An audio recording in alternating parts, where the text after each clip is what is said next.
Welcome to the Banker Lamp. Please enjoy the video. You start by finding the exact error in the console, because knowing the variable name and file saves time. Once you have the name, inspect the script order and network panel to ensure the file actually loaded. Make sure you check whether the code expects a global or an imported value, and whether it's a module versus a classic script. Then, add a quick declaration.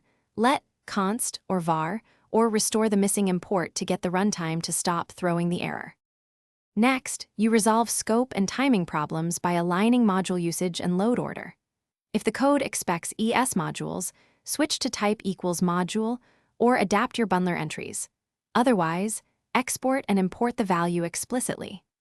Make sure asynchronous code waits for DOM content loaded or uses async/await properly, because race conditions often cause reference errors. Also examine closures and hoisting.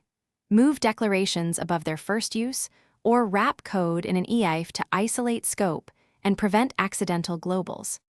Finally, you validate the remedy by running tests and linters so undeclared identifiers are caught before production. Make sure to add defensive guards.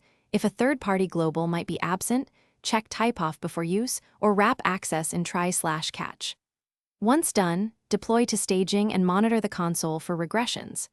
If the error persists, revert to the broken commit, reproduce in a minimal sandbox, and trace import step by step. This single trouble. Thanks for watching. If this was helpful, leave a like and consider subscribing. See you next time.